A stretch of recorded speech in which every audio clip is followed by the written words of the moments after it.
My name is Bridget, and I'm 35 years old. I never imagined I'd become a widow so young.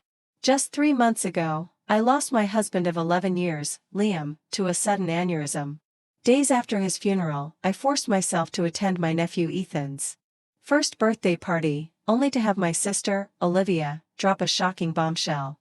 She announced that Ethan was actually Liam's son, waving around a will and demanding half of my $800,000 home. What she didn't expect was the reason I could barely hold back my laughter. If you've ever been caught in messy family drama, take a moment to like and subscribe. You'll want to hear how I handled what came next. Liam and I met 12 years ago at a charity auction for children with cancer. I was helping with the silent auction when Liam outbid everyone for a painting I'd been admiring all evening, a watercolor of the Boston skyline at sunset, glowing with oranges and purple spilling into the harbor. After winning, he walked straight over and handed it to me. "I noticed you watching this all night," he said with a smile that crinkled the corners of his blue eyes. "I think it belongs with you." That was Liam, thoughtful, observant, and generous to the core. I fell for him instantly. The very next evening we went on our first date, and it felt like we'd known each other forever. Liam was a corporate attorney, brilliant yet humble, the kind of man who remembered the names of wait staff and asked about their lives with genuine interest. 8 months later, he proposed on the harbor, the real skyline mirroring the painting that first brought us together. Soon after our first anniversary, we stretched our finances to buy a Victorian home in Beacon Hill for $800,000. Liam had just made partner at his firm, and I was building my career as an interior designer. The house needed work, but it had character, tall ceilings, solid bones, and a small garden out back where I pictured future children playing. Those children never came. Not for lack of trying. For years we charted, hoped, and endured rounds of tests and procedures. For exhausting rounds of IVF drained both our savings and our spirits. I'll never forget the quiet drive home after the last failed attempt. Liam reached across the console, holding my hand in silence. "We both knew that was the end of the road." That evening on the porch swing, he said softly, "We can still have a beautiful life. You and me. That's enough."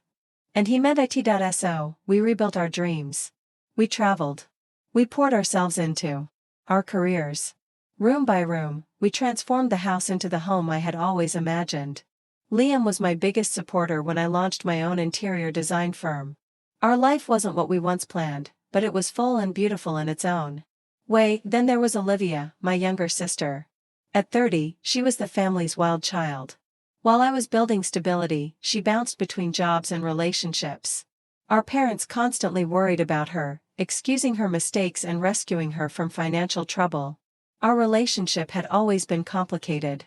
Olivia was stunning, with a magnetic charm, but there was always this edge of competition. If I achieved something, she needed to one-up me. When I started dating Liam, she suddenly became interested in law students. When we bought our home, she complained endlessly about her apartment, fishing for help from our parents. It was exhausting, but Liam encouraged me to keep the bond alive. "She's your only sister," he reminded me. "Family matters." 2 years ago, Olivia began dating Tyler, a bartender she met through friends. He was ruggedly handsome, covered in tattoos, and rode a motorcycle, everything our parents disliked. Their relationship was a storm of breakups and reunions. Then, last Thanksgiving, Olivia shocked everyone with a pregnancy announcement. It hit me hard. After all our heartbreak, she'd stumbled into what we desperately wanted. Still, I pushed my jealousy aside. I was determined to be the best aunt I could be. When Ethan was born, I was there with flowers and a handmade blanket I'd knitted for months. Olivia struggled with motherhood from the start, often calling me in tears about sleepless nights or Ethan's colic. I stepped in as much as I could, even watching him overnight. Liam, though kind, kept some distance. At the time, I assumed it was because of our infertility struggles, that bonding with a baby might be too painful for him. Then came that terrible Tuesday. Liam complained of a headache before leaving for work. I begged him to stay home, but he insisted it was just a migraine. He kissed me goodbye, promising to call after his meeting. That call never came. Instead, the hospital called. By the time I arrived, Liam was already gone. A brain aneurysm. Nothing could have saved him. He was just 36. The days that followed blurred into arrangements and grief. Olivia was strangely absent, sending excuses about Ethan being sick or lacking a babysitter. At the funeral, she appeared briefly, kept to herself, then left before the reception. I was too numb to question it. A week later came Ethan's first birthday. The last thing I wanted was a party, but my mother insisted. Liam always said family comes first. He'd want you there. So I went, hollowed out by grief, with dark circles no concealer could hide. I parked outside Olivia's small rental, gift in hand, and forced myself to breathe. No one should have to fake joy so soon after losing a husband, but I plastered on a smile and knocked. Olivia's friend Jenna opened the door, eyes widening when she saw me. "Bridget, you made it," she said, her voice oddly tight as she stepped aside. "Everyone's in the backyard." The little house was decorated with blue balloons and streamers. A banner stretched across the living room wall, reading, "Happy First Birthday, Ethan." In the kitchen, a group of people I didn't recognize huddled together, whispering. Their voices fell silent as I walked by, their eyes following me out. In the backyard, clusters of guests stood around with plastic cups in hand. At a picnic table, my parents sat stiffly, looking deeply uncomfortable. My father rose the moment he saw me, relief flooding his face. "Bridget," he said, pulling me into a hug. "We weren't sure you'd come." "Of course I came," I replied, setting my gift on the designated table. "Where's the birthday boy?"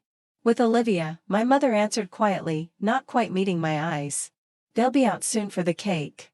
I moved through the yard awkwardly, accepting condolences, dodging questions about how I was holding up. Everywhere I went, conversations seemed to pause, like people weren't sure how to act around a widow. After half an hour of unease, Olivia appeared, carrying Ethan on her hip. She wore a new dress I had never seen before, her hair freshly highlighted. Ethan looked adorable in a tiny button-up shirt and bow tie, his chubby legs kicking with excitement. Olivia barely acknowledged me as she placed him in his high chair. She seemed almost radiant, buzzing with energy, moving through the yard with unusual confidence. She tapped her plastic cup with a spoon, calling for everyone's attention. "Thank you all for coming to celebrate Ethan's special day," she began, her voice carrying clearly. "This past year has been full of surprises and challenges, as many of you know." Guests exchanged uneasy glances. My mother stared down at her shoes. "I've been keeping a secret," Olivia continued, placing her hand on Ethan's head. "One I can't hide anymore, especially after recent events." A chill ran through me. Something was very wrong. "Ethan isn't Tyler's son," she announced, her eyes locking on mine. "He's Liam's."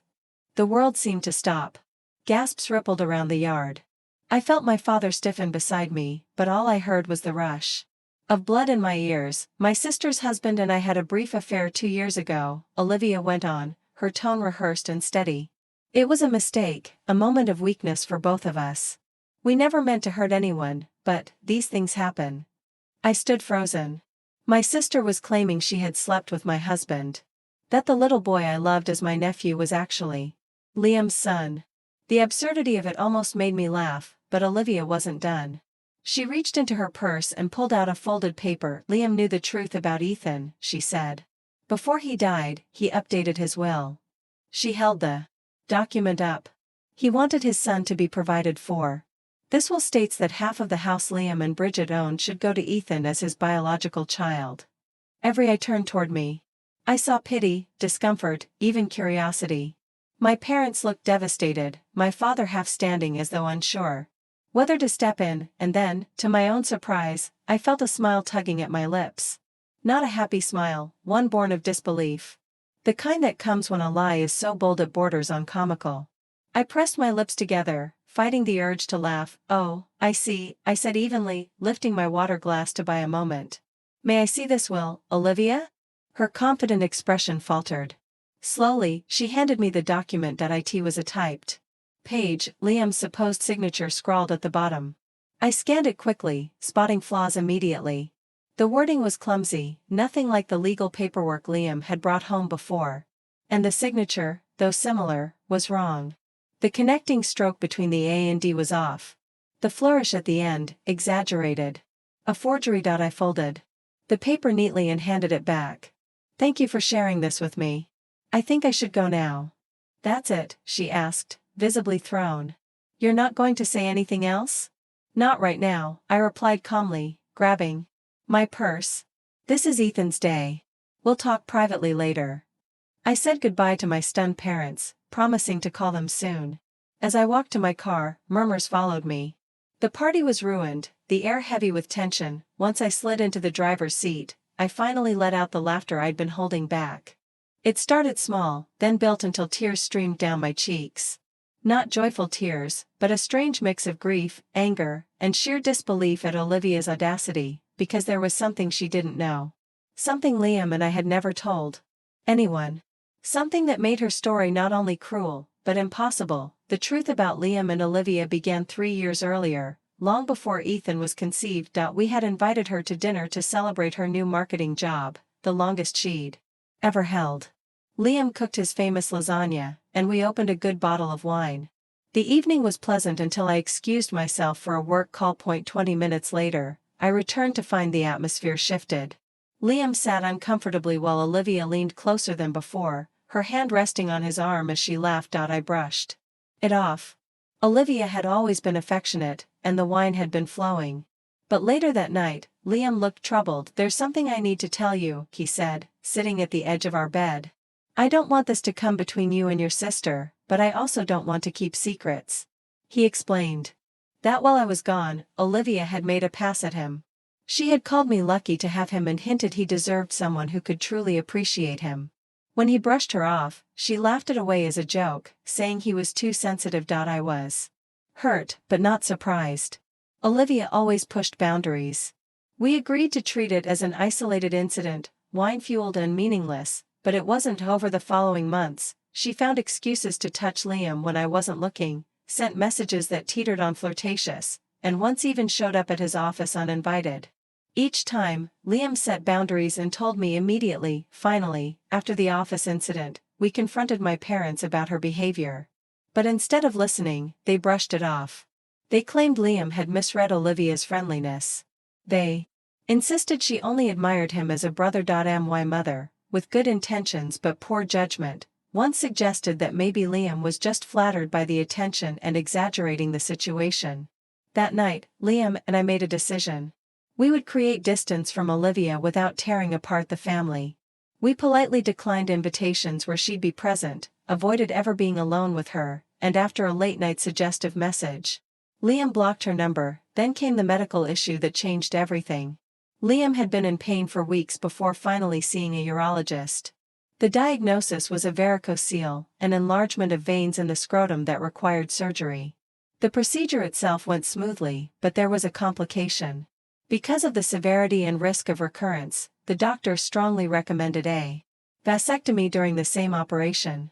It was a painful choice, especially after our past struggles with fertility, but we agreed it was best for Liam's health. The vasectomy was done 2 years before Ethan was even conceived. We kept this private. Not even our parents knew. After years of invasive questions about why we didn't have children, we had learned to guard our privacy when it came to reproductive issues. The only people who knew were Liam, me, and his doctors. During recovery, as Liam sat in our garden with an ice pack carefully placed, he made a prediction that seemed paranoid at the time. "Olivia's not finished," he said quietly. "I have a feeling she might try something more drastic one day." I laughed it off, but Liam was serious. The following week, he scheduled an appointment with our family attorney, Jack Wilson. I went with him and listened as Liam explained Olivia's behavior and his recent surgery. Jack advised us to document everything: her unwanted advances, his medical records, the vasectomy, even her text messages and emails. "Better to have proof you never need than wish you had it later," he warned. We followed his advice, building a file of evidence.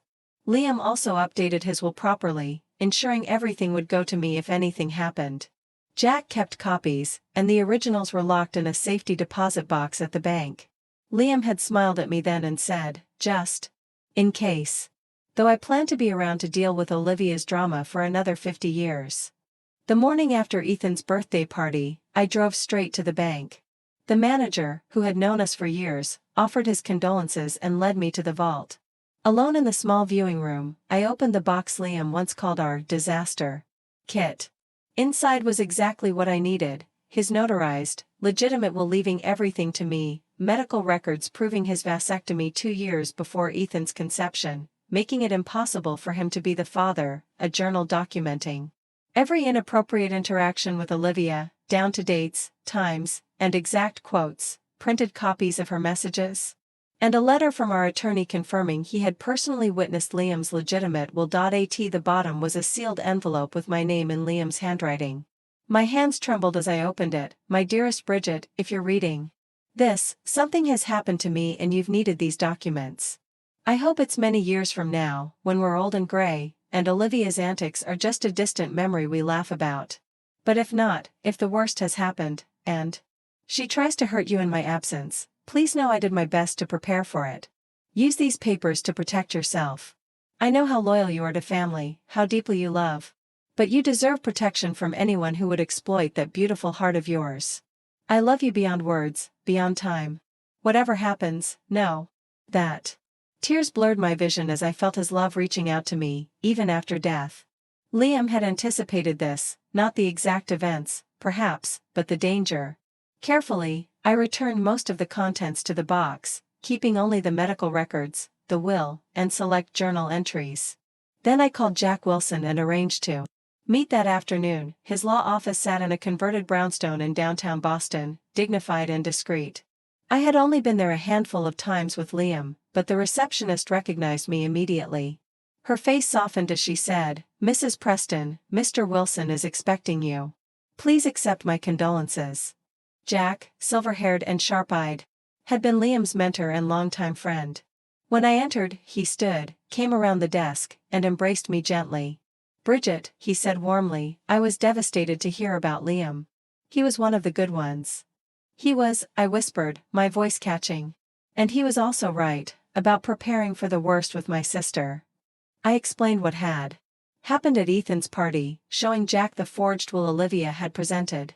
His expression darkened as he examined it. "This is a clumsy forgery," he said finally. "The wording is wrong, and the signature wouldn't survive expert review. But the fact that she went this far is very serious." I handed him the documents from the deposit box, Liam's legitimate will, the medical proof, and his detailed journals. "Liam was nothing if not meticulous," Jack remarked as he studied the documents. "These medical records alone disprove her claim about Ethan's paternity. The vasectomy was performed 2 years before the child was conceived. It's biologically impossible for Liam to be the father." "What am I supposed to do?" I asked, my voice trembling. "I don't want to humiliate her publicly, but I also can't let her take half of our home based on a lie." Jack leaned back in his chair, thinking carefully. "First, we need more information.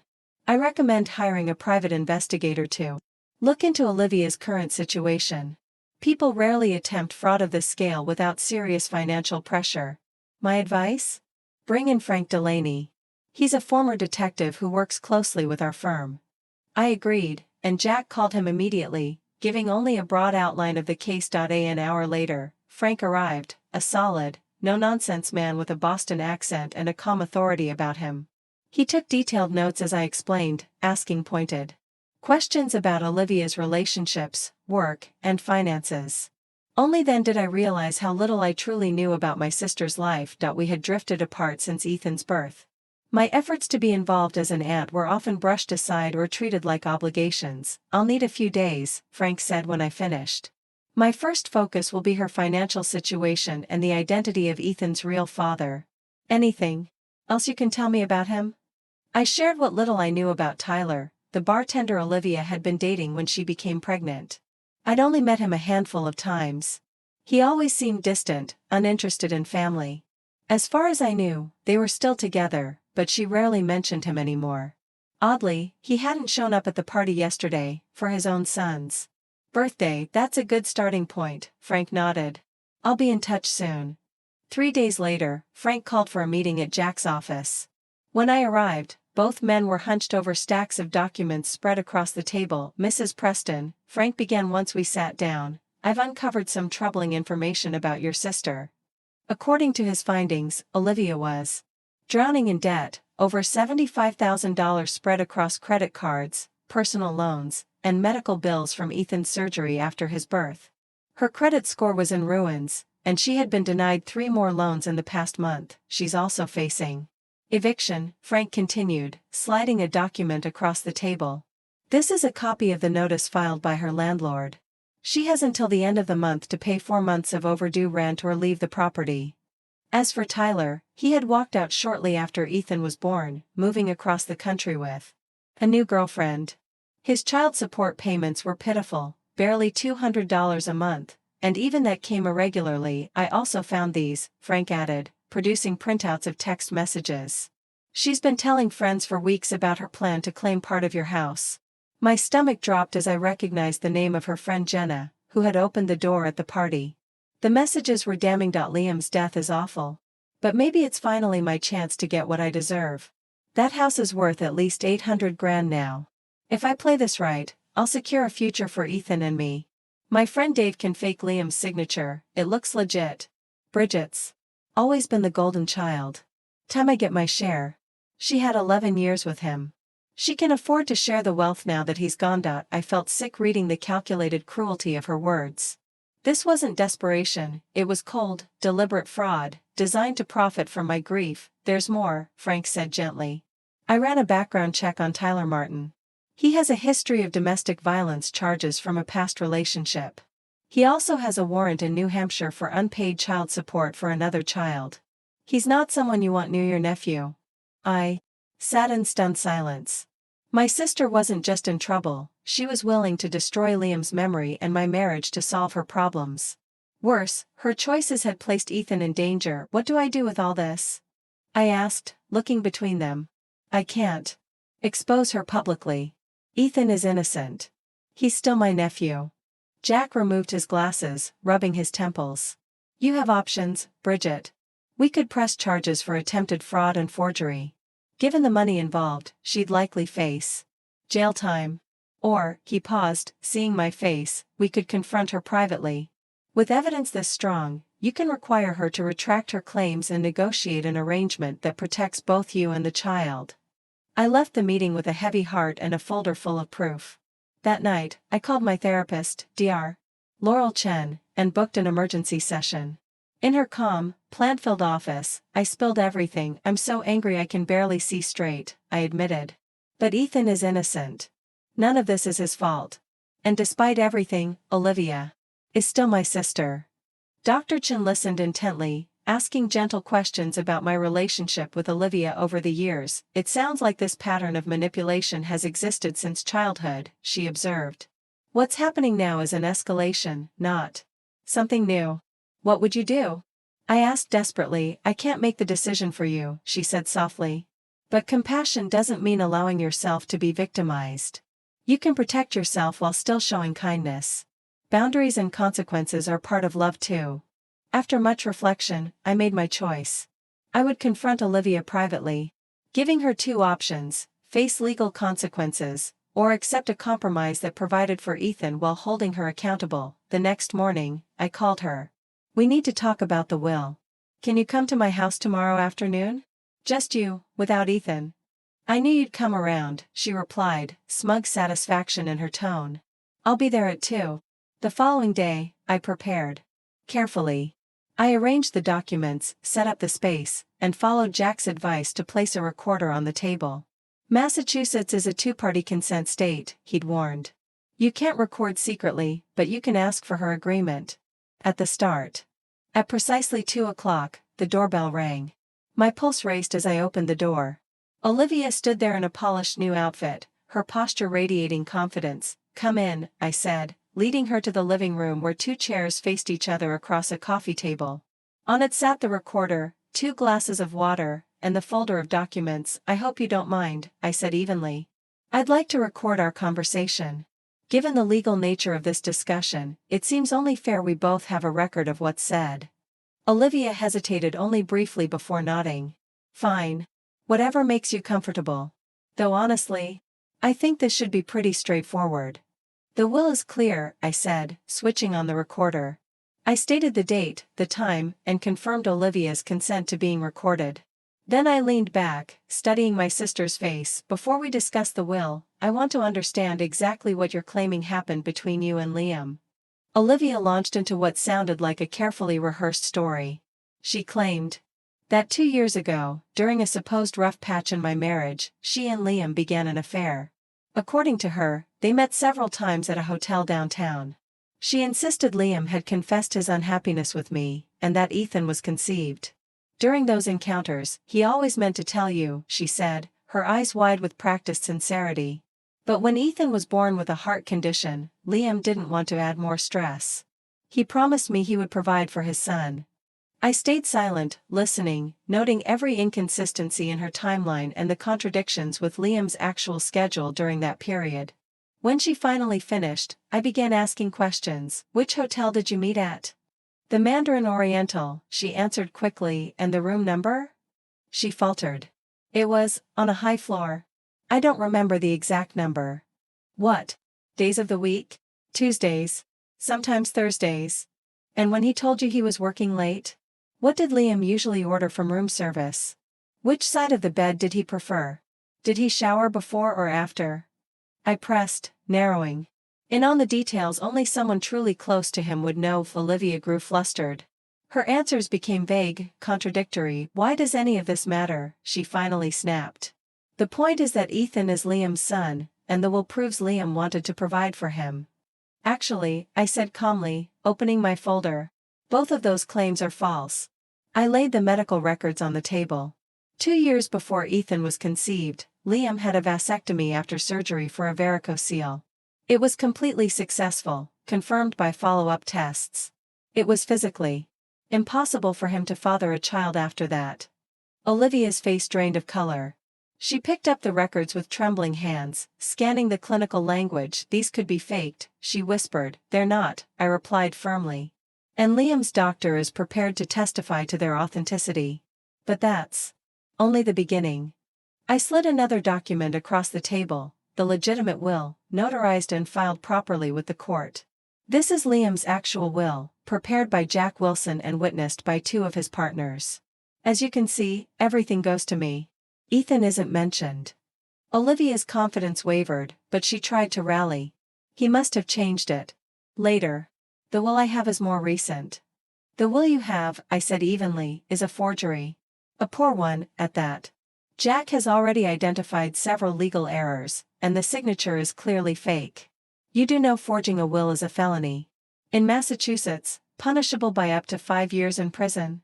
One by one, I laid out more evidence, Liam's journal describing her unwanted advances, the text messages with Jenna about their plan, and Frank's investigation report, detailing her financial troubles, the eviction notice, and Tyler's abandonment. We know everything, Olivia, I said, watching her sit in stunned silence. The only question now is what happens next. For a long moment, she said nothing. Then, to my surprise, she began to cry. Not the fake tears she'd once used to manipulate our parents, but deep, body-shaking sobs. I didn't know what else to do, she gasped. I'm going to be homeless. Ethan and I will be on the street in 2 weeks. Tyler left us with nothing. The medical bills just keep piling up. I thought if I could just get some money from the house. So you chose to destroy Liam's reputation. I cut in sharply. To tell the world he cheated on me? To forge legal documents? I was desperate, she screamed, her sorrow twisting into anger. You have everything. A big house, a thriving business, and everyone's respect. What do I have? A sick baby with a heart condition, $75,000 in debt, and an eviction notice. You try making good choices with that kind of weight on your shoulders. Her words hung heavy in the silence between us. For once, stripped of manipulation, her raw honesty touched something in me. Not forgiveness, not yet, but maybe understanding. Ethan, Tyler's son, not Liam's. I asked gently. She nodded, wiping at her tears. Yes. Liam never touched me. Not like that. I tried, years ago, but he always shut me down. He was irritatingly loyal to you. And the will? My friend Dave helped me forge it. He's a graphic designer, thought faking a signature would be easy. I planned to use it to pressure you into giving me money. I never thought you'd actually investigate so carefully. I clicked off the recorder and leaned back, weighing my next move. Olivia shifted nervously, clearly bracing herself. I could press charges, I said finally. What you did was not only cruel, but illegal. She nodded miserably. I know. But that would ruin Ethan. And that, I continued, is the only reason I won't. He's my nephew. And despite everything, I love him. I leaned in so she couldn't look away. Here's what's going to happen. You'll tell the truth, that you lied about the affair, that Ethan isn't Liam's child, and that you forged the will. You'll apologize publicly, to me and to Liam's memory. Her voice was small. And then what? We'll still be evicted. I'm not finished. If you give a full confession and sign a legal agreement never to try something like this again, I'll help you and Ethan. Not by handing over half my house, but by setting up a trust for his education and medical care, and helping you find stable housing. Her eyes widened. Why would you do that, after everything? Not for you, I said honestly. For Ethan. And because Liam would want his nephew cared for, even if his mother tried to destroy him. There will be conditions. You'll enter therapy, attend financial counseling, keep steady work, and allow me to be part of Ethan's life to make sure he's safe. Break any of these rules, and my help ends immediately. Olivia was silent for a long time.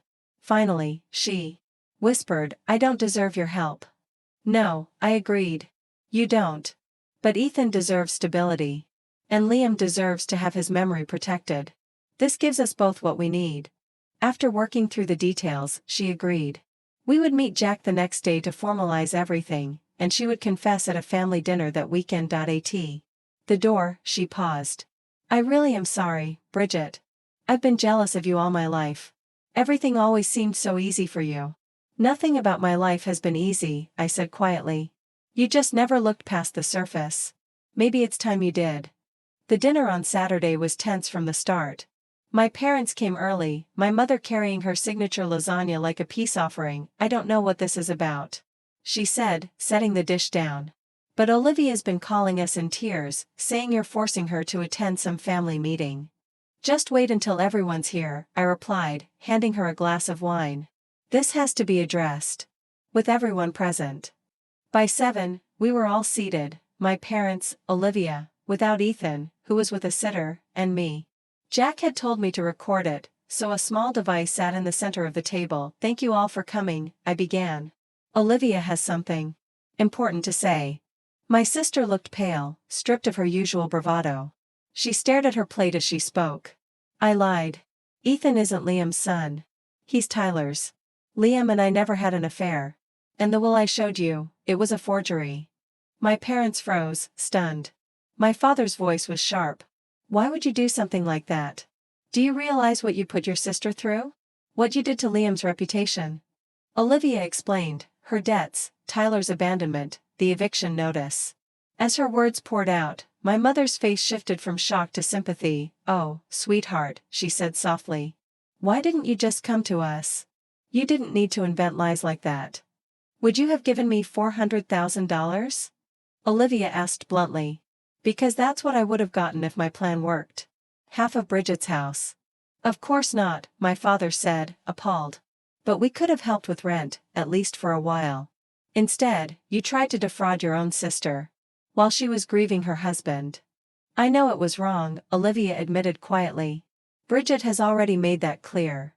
She had enough evidence to press charges against me if she wanted. My mother turned to me in alarm. You wouldn't do that to your own sister, would you, Bridget? Frustration flared inside me at her instinct to defend Olivia, even now. I could, I said firmly. What she did wasn't just wrong, it was illegal. Forgery and fraud are felonies. But she's family, my mother insisted. And she has Ethan to think about. And I'm family too, I shot back, my voice rising. I'm your daughter as well, the one who just lost her husband and then had to defend his memory against false accusations. Where was your concern for me? My father shifted uncomfortably. Of course we care about you, Bridget. But Olivia has always needed more guidance. And whose fault is that? I asked.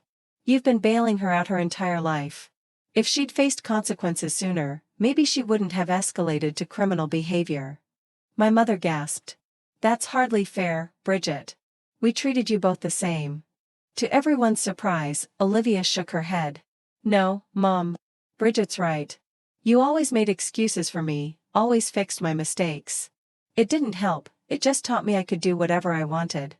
My parents stared, stunned, as Olivia finally took responsibility. So what happens now? My father asked. Is Olivia going to jail? No, I said. I've decided not to press charges, under certain conditions. I explained the agreement Jack and I had set: a trust fund for Ethan, therapy and financial counseling for Olivia, and stable employment. That's very generous, my father said with relief. Especially after everything. More than generous, Olivia admitted quietly. It's more than I deserve. Well, my mother said brightly, then this is working out for the best. Olivia has apologized, Bridget is helping with Ethan, and we can put this all behind us. It's not that simple, Mom, I said firmly. Trust has been broken. Healing takes time, if it happens at all. And there must be boundaries. What kind of boundaries? She asked nervously. First, you need to stop enabling Olivia. No more bailouts, no more excuses. She needs real support, not dependency. My father nodded slowly. That seems reasonable. And you need to respect that my relationship with Olivia will be different now. I'll be in Ethan's life because I love him, but Olivia and I won't be close, not for a long time. My mother looked distressed. But we're family. We need to stick together. Being family doesn't mean tolerating abuse, I said gently. What Olivia did was abusive. She tried to take advantage of me when I was most vulnerable. That has consequences, even in a family. Dinner ended quietly, my parents processing this new reality.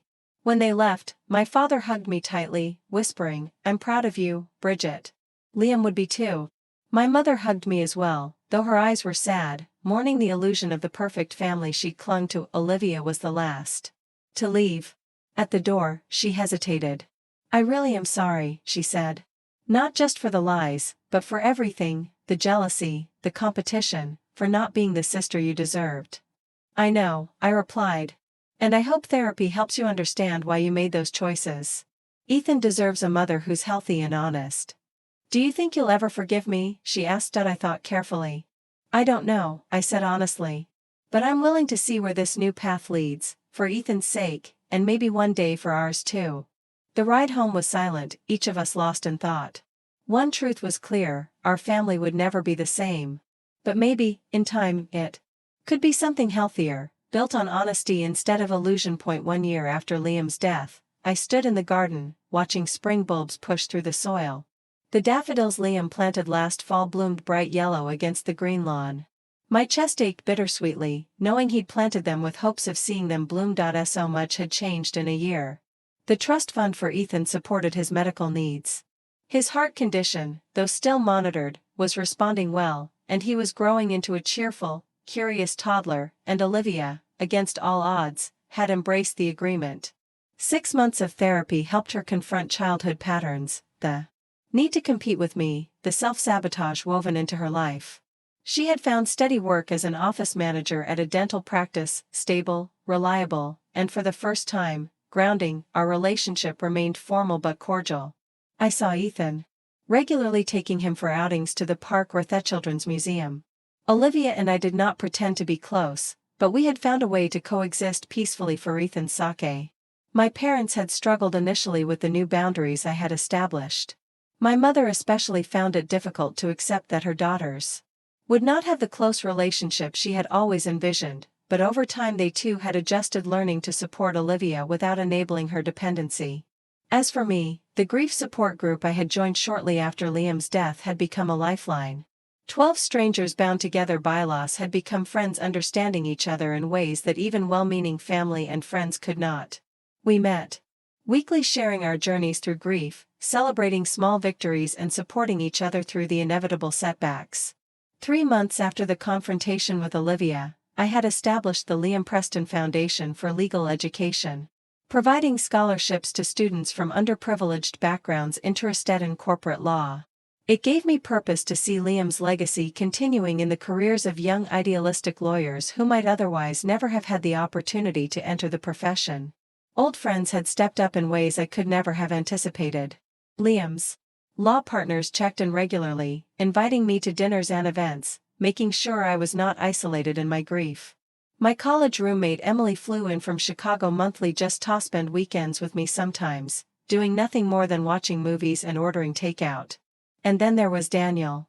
I met him at a fundraiser for the foundation 6 months after Liam died. He was a professor of ethics at Boston University. Thoughtful and kind with a quiet sense of humor that reminded me of Liam in some ways. We started as friends sharing coffee after foundation meetings, then gradually transitioned to occasional dinners. It was different than what I had with Liam. As it should be. Daniel understood that Liam would always be part of my life, that loving again did not mean replacing what came before. We were taking things slowly, both of us cautious but hopeful. Standing in the garden that spring morning, I reflected on everything Liam had taught me. Not just during our years together, but even after he was gone. His foresight in preparing. Those documents had protected me when I was at my most vulnerable. His journal entries had validated my experiences with Olivia when my own parents tried to dismiss them. His love continued to shield me even in his absence. I had learned difficult lessons through this ordeal. That family relationships need clear boundaries to remain healthy. That documentation isn't just a legal precaution, but sometimes an emotional necessity. That forgiveness does not have to mean forgetting or allowing harmful patterns to continue. That sometimes the people we expect to protect us are the ones we need protection from. But I had also learned about my own strength. I had faced Olivia's betrayal, navigated the legal complexities, and made difficult decisions about how to move forward.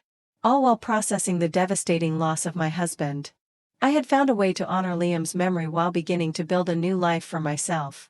The daffodils swayed in the spring breeze, resilient after the long winter. I thought about how grief is like that, too. Not a straight line, but a series of seasons, each bringing its own challenges and unexpected beauties. I was not the same person I had been before Liam died.